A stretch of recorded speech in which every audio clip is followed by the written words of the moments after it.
90-95 ভাগ শিক্ষিত রয়েছে, এটা যাতে আমরা অচিরেই শতভাগে রূপান্তর করতে পারি, সেজন্য আমাদের যারা বর্তমান জেনারেশন আছে ওই জেনারেশনকে আমরা লেখাপড়া থেকে বিচ্যুত করতে পারবো না। কারণ একটি কথা আমাদেরকে সবসময় মনে রাখতে হবে যে education is the harmonious development of body, mind and soul. একটি মানুষের পরিপূর্ণ গঠনের জন্য শিক্ষার কোনো বিকল্প নেই।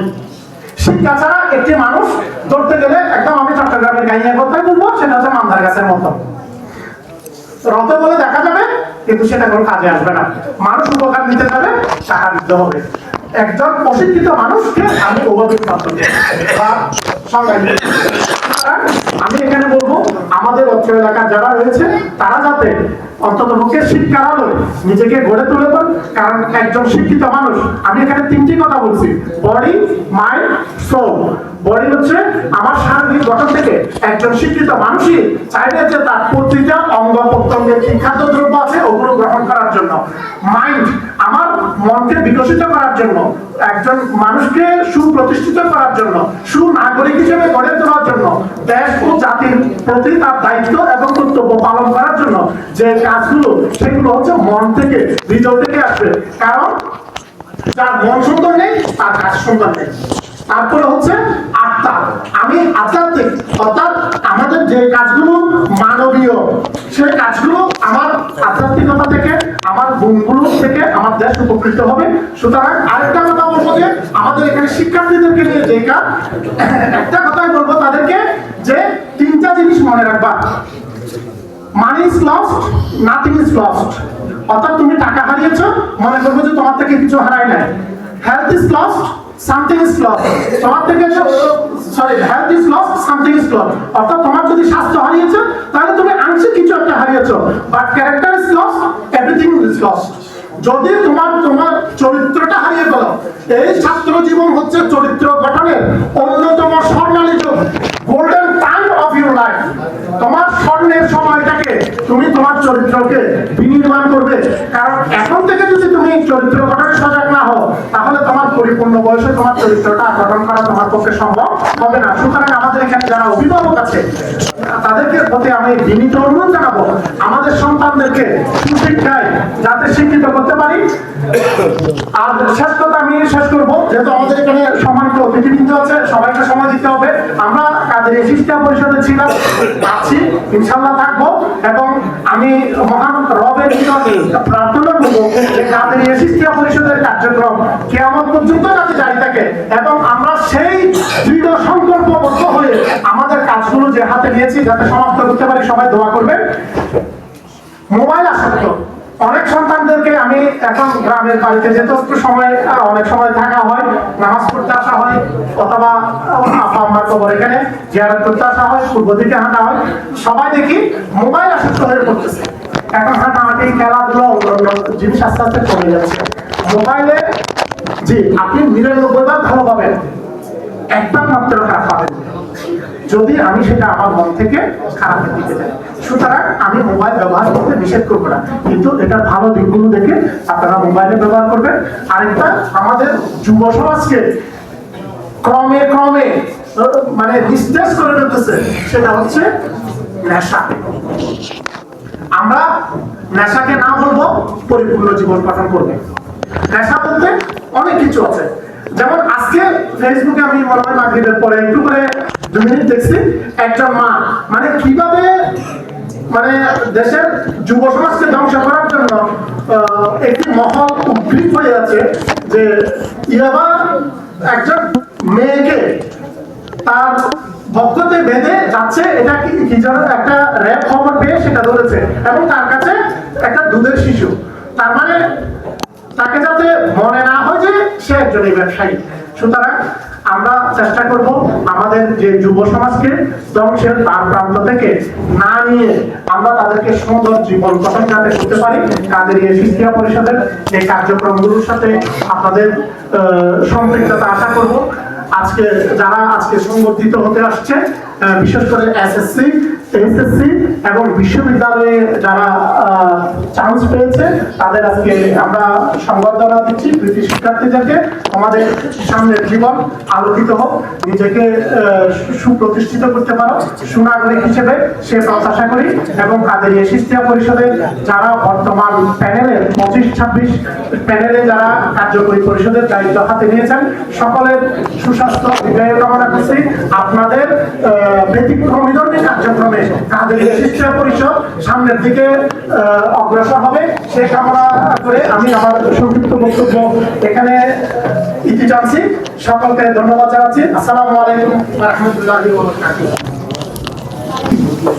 একটা প্রবাদ শুনছিলাম, dream big, stay focused and never give up, your time will কাম।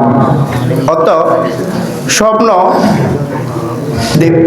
দেখুন, বড় স্বপ্ন দেখুন, কাজে মনোযোগটা দিন এবং কখনো হাল ছাড়বেন না, আপনার সময় আসবে।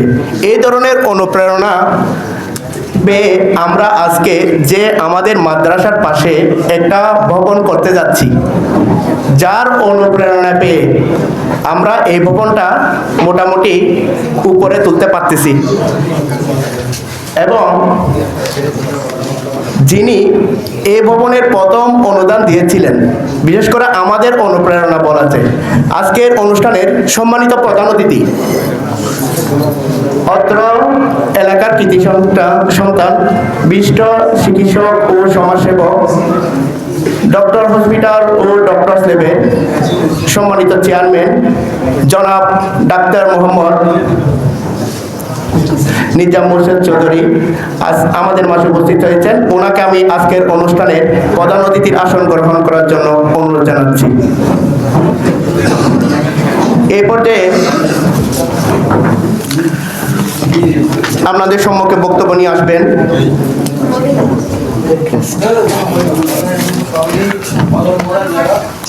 আজকের অনুষ্ঠানের সম্মানিত অতিথিদেরকে সম্মাননা স্মারক দিয়ে অতিথিদেরকে বরণ করে নেবেন।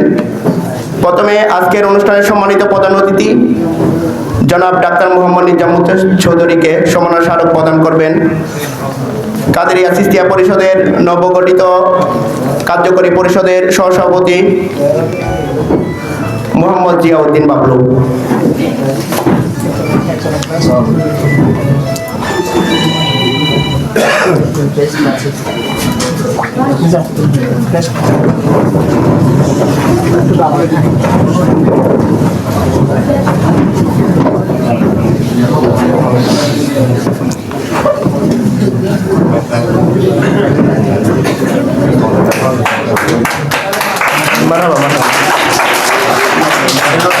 তাহলে মারহাবা বলবেন, সবাই মারহাবা বলবেন। ধন্যবাদ। আজকের অনুষ্ঠানের সম্মানিত উদ্বোধক জনাব মোহাম্মদ শফিউল আজম চেয়ারম্যানকে সম্মাননা স্মারক প্রদান করবেন অত্র নবগঠিত পরিষদের যুগ্ম সাধারণ সম্পাদক মোহাম্মদ ফজলুল আমিন জুয়েল। সবাই মারহাবা বলবেন।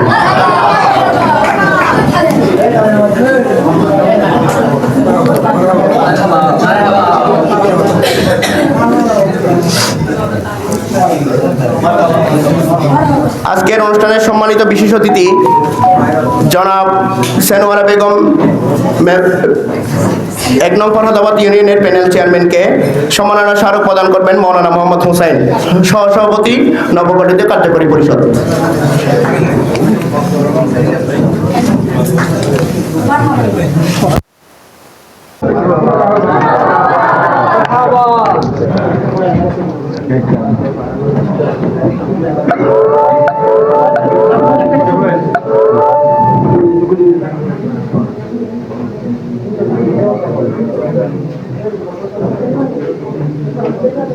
আজকের অনুষ্ঠানের বিশেষ অতিথি 1 নং ফরহাদাবাদ ইউনিয়নের 8 নং ওয়ার্ডের সম্মানিত মেম্বার জনাব মোহাম্মদ মাহবুব আলী সাহেব মেম্বারকে সম্মাননা স্মারক প্রদান করবেন অত্র নবগঠিত কার্যকরী পরিষদের সহসাংগঠনিক সম্পাদক মাহমুদুল আমিন আরাফাত।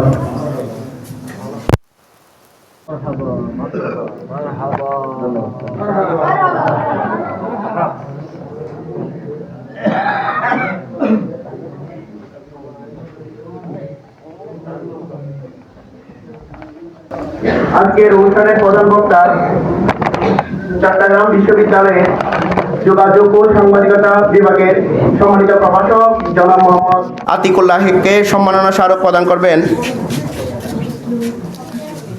সংগঠনের সহ সাংগঠনিক সম্পাদক মোহাম্মদ সৈয়দ নিয়াজ মাহমুদ।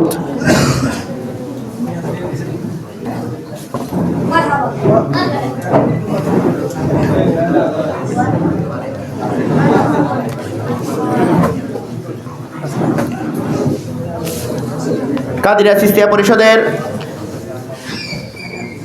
সাবেক সভাপতি SM রাকিবউদ্দিনকে সম্মাননা স্মারক প্রদান করবেন অত্র নবগঠিত পরিষদের সাবেক সম্পাদক মোহাম্মদ সাবের হোসেন রেজবি।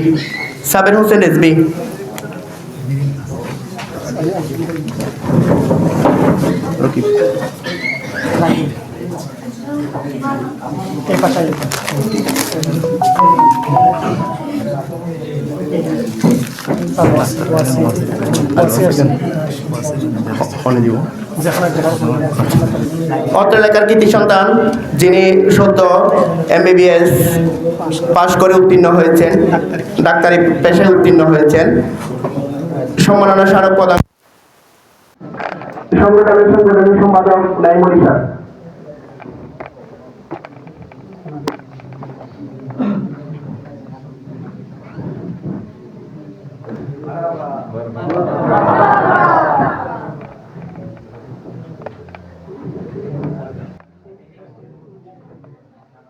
আমাদের আজকের অনুষ্ঠানটা 3টি ভাগে ভাগ করা হয়েছে।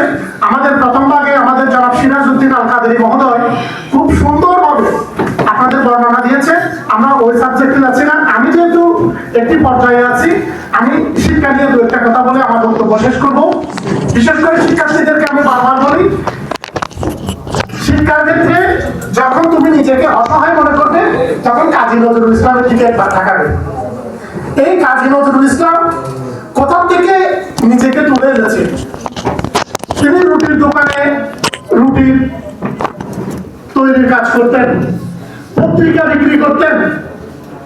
সবচাইতে আনকমনিটি কাজ করেছে যে উনি লেটু দলের গান করতেন।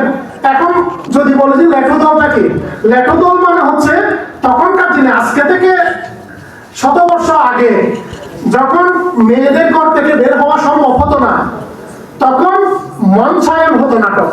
ওখানে কাজী নজরুল ইসলাম মেয়ে সাজত, তো ছেলেকে মেয়ে সাজে যে উপস্থাপনার কথা করতো ওটাকে বলা হয় লেটু সঙ্গীত দল।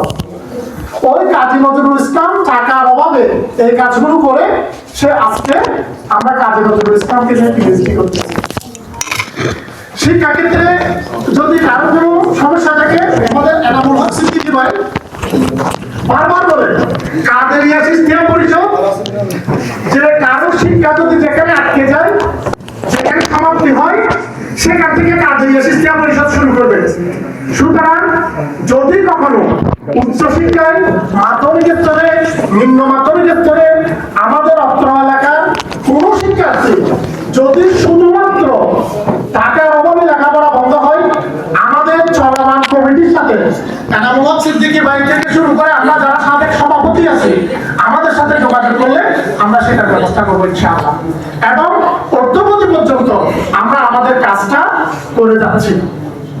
বিশেষ করে যারা শিক্ষা ক্ষেত্রে থাকে, আমার কাছে 6ষ্ঠ শ্রেণী 2টি ফর্ম এসেছে কাটিহার উচ্চ বিদ্যালয়ের ফর্ম, আপনারা জানেন ইংরেজিতে, আর অন্যান্য আশেপাশের স্কুলের ভর্তি ফর্মটা বাংলায়। তো ইংরেজিতে বিদায় আমার কাছে 2-1টা ফর্ম আসছে আমার এলাকার আশেপাশে। তো ছেলে যখন বলছেন বাবার পাশে কি লিখবে, আমি বলছি এখানে যেহেতু উপবৃত্তির সাথে সংশ্লিষ্টতা আছে, তখন ওর বাবা যেটা করে এখন সেই পেশায় হয় রিক্সা চালায়, হয় কৃষি কাজ করে, এরকম পরিবার যারা ঘরের মধ্যে শিক্ষিত মানুষ নেই, ইংরেজি ফর্মটা পূরণ করতেছে না, ওই পরিবারে আসছে। তো আমি বলছি ছেলেরাও উপবৃত্তি পায় একটা মাধ্যমিক স্তরে বা নিম্ন মাধ্যমিক স্তরে 40% কোটা হচ্ছে, 40%-এর মধ্যে 30% কোটা হচ্ছে মেয়েদের জন্য, 10% কোটা হচ্ছে ছেলেদের জন্য। এর যদি ওর শিক্ষা কার্যক্রম অব্যাহত চলে তাহলে ষষ্ঠ শ্রেণী থেকে শুরু করে প্রথমে অষ্টম শ্রেণী, পরবর্তীতে দশম শ্রেণী পর্যন্ত তার উপবৃত্তি কার্যক্রম চালু থাকবে। এবং উপবৃত্তি পেলে কোনো শিক্ষা প্রতিষ্ঠান তার থেকে টিউশন ফি অর্থাৎ বেতন নিতে পারবে না, কারণ একজন উপবৃত্তিদায়ী শিক্ষার্থী টাকাটা গভর্নমেন্ট থেকে অর্থাৎ সরকারি থেকে শিক্ষাবৃত্তি তহবিল থেকে প্রতিষ্ঠানে দেওয়া হয়। সুতরাং এবং তার বই ক্রয়, তার ড্রেস ক্রয়, তার আনুষঙ্গিক যাওয়া আসা সবগুলো খরচের জন্য সরকার প্রতি 6 মাস অন্তর একটি ভাতা প্রদান করে শিক্ষার্থীকে। সুতরাং আমি শিক্ষার্থীদেরকে বলবো যারা মাধ্যমিক অর্থাৎ ষষ্ঠ থেকে দশম শ্রেণী তাদের জন্য, যারা নিম্নবিত্ত মধ্যবিত্ত তাদের জন্য, এবং উচ্চ মাধ্যমিকের মধ্যে বলতে একাদশ দ্বাদশ শ্রেণীতে 40% এবং স্নাতক পর্যায়ে ডিগ্রি পর্যন্ত শিক্ষার্থীদেরকে অবৈতনিকভাবে পড়ার জন্য বাংলাদেশ সরকার উদ্যোগ হাতে নিয়েছে। হয়তো আমরা অনেকে জানি না, এগুলো সবগুলো অনলাইন কার্যক্রম প্রত্যেকটা শিক্ষা প্রতিষ্ঠানে চালু আছে, সরকারি বেসরকারি। এবং উচ্চ মাধ্যমিক স্তরে 1 বছরে সরকার 6,000 টাকা পর্যন্ত একজন শিক্ষার্থীদেরকে ভাতা দিয়ে থাকে তার বই ক্রয়, যাতায়াত, আসা যাওয়া করার জন্য। সুতরাং এখানে যাতে আমাদের অন্ধ্র এলাকা, আমরা যাতে এই এলাকাকে এখন পর্যন্ত আমাদের হিসেবে 90-95 ভাগ শিক্ষিত রয়েছে, এটা যাতে আমরা অচিরে শতভাগে রূপান্তর করতে পারি। এ পর্যায়ে বক্তব্যের কাছে অনুরোধ জানাচ্ছি আজকের অনুষ্ঠানের সম্মানিত প্রধান বক্তা চট্টগ্রাম